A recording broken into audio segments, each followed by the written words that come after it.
science is the best tool ever devised for understanding how the world works.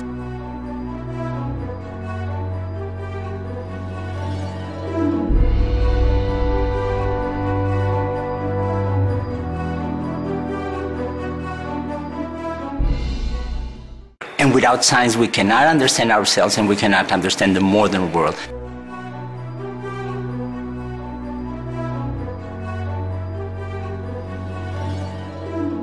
If it's an outlook, it's a way of engaging with the world so that one can employ, rational reasoning, deductive logic to really understand what's true, what's right, and what's actually accurate about the world around us. And that is not a subject, that's a perspective.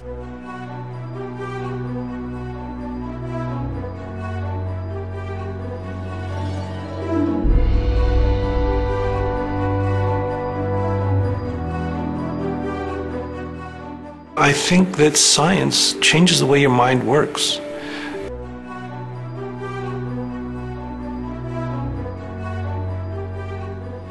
What science does is it teaches you to think critically and to think a little more deeply about things.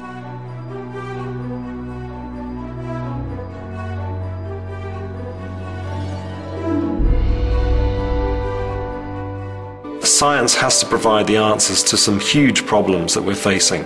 And of course, climate change is the one that we're all thinking of.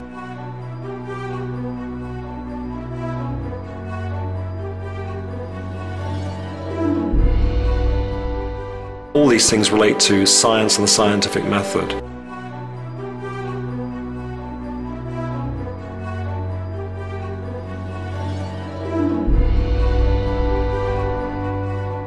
And if you don't have a public that's willing to engage with the scientific ideas, it's nearly impossible to have informed decision making.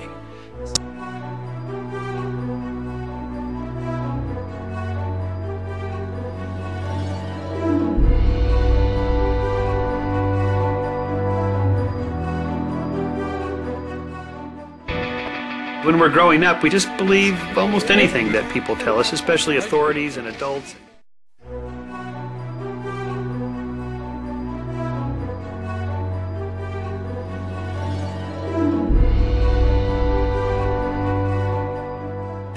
I mean, there's just this sort of sea of information coming at us. And how can you tell the difference between, it's right or it's wrong? How do you know?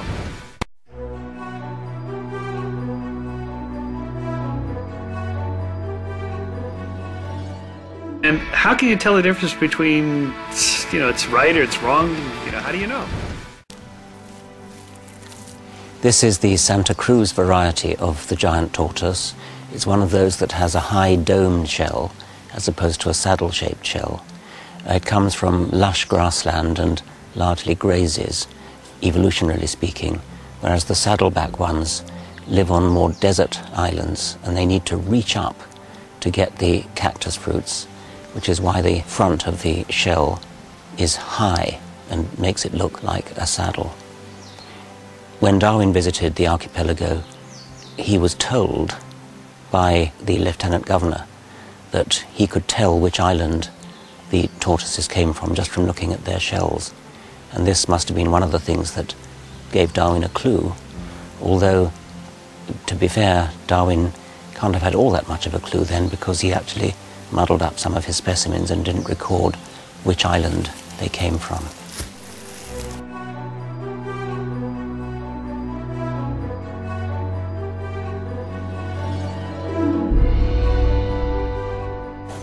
We can also compare the genes of these different tortoise species, and they show us that they are descended from a common ancestor population which originally came from the mainland of South America.